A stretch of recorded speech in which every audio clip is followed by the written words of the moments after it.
Sahabat-sahabat Kristus, suatu sukacita besar di surga kita dapat berjumpa dalam saat teduh hari ini.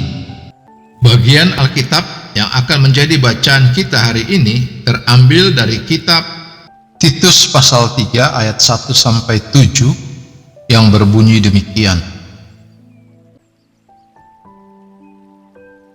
Titus pasal 3. Pesan-pesan penutup. Ingatkanlah mereka supaya mereka tunduk pada pemerintah dan orang-orang yang berkuasa, taat dan siap untuk melakukan setiap pekerjaan yang baik. Janganlah mereka memfitnah, janganlah mereka bertengkar. Hendaklah mereka selalu ramah dan bersikap lemah lembut terhadap semua orang. Karena dahulu kita juga hidup dalam kejahilan, tidak taat, sesat, menjadi hamba berbagai-bagai nafsu dan keinginan, hidup dalam kejahatan dan kedengkian, keji, saling membenci.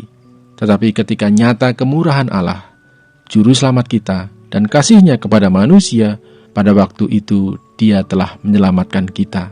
Bukan karena perbuatan baik yang telah kita lakukan, tetapi karena rahmat-Nya oleh permandian kelahiran kembali, dan oleh pembaharuan yang dikerjakan oleh Roh Kudus, yang sudah dilimpahkannya kepada kita oleh Yesus Kristus Juru Selamat kita.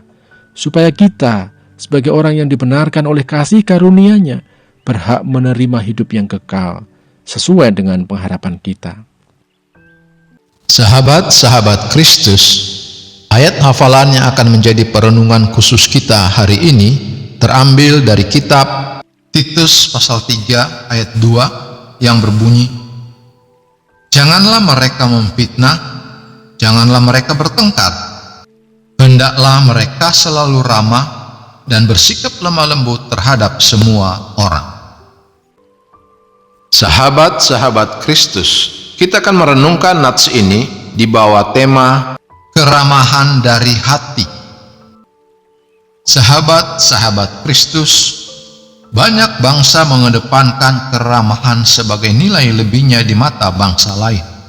Bangsa kita pun demikian. Namun, kadangkala upaya ini membuat keramahan tak lagi muncul dari hati. Misalnya saja, saat kita mengunjungi bank, kita menerima sapaan pegawai ataupun petugas keamanannya. Kata-kata sapaannya tertata dan seragam, tetapi tanpa rasa dan tak kontak dengan yang disapa. Mimik wajah dan bahasa tubuh terlihat tak alamiah, hasil latihan. Sebaliknya, sekalipun mungkin bukan dengan bahasa sekolahan, di toko-toko kelontong kecil ataupun di pasar, kita sering lebih merasa hangat disambut.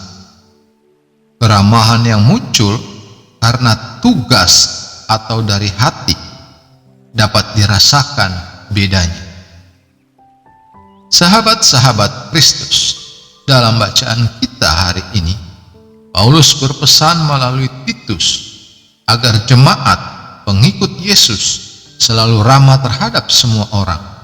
Berlaku ramah bukan hanya kepada sesama pengikut Yesus, melainkan juga kepada semua orang. Kepada mereka yang berlaku baik terhadap jemaat maupun yang tak menyukai jemaat. Mengapa? Paulus mengingatkan bahwa kita diselamatkan juga bukan karena perbuatan baik kita. Ayat 4-5. Semuanya adalah anugerah Tuhan. Anugerah itulah yang kita teruskan kepada sesama melalui sikap yang ramah. Sahabat-sahabat Kristus, keramahan bagi sebagian orang butuh pembiasaan. Dalam suasana Idul Fitri, biasanya kita menunjukkan keramahan kepada kerabat, andai taulan, tetangga, mitra usaha, ataupun rekan sejawat yang merayakannya. Mintalah Roh Kudus menolong Anda merangkai kata yang tepat, sehingga mereka bisa melihat kasih Tuhan yang meluap dari hati Anda. Sahabat-sahabat Kristus, ingatlah, nyatakanlah keramahan dalam kata-kata yang meluap dari hati yang penuh kasih Kristus. Terpujilah Kristus, haleluya. Tuhan memberkati dan menyertai kita semua. Amin.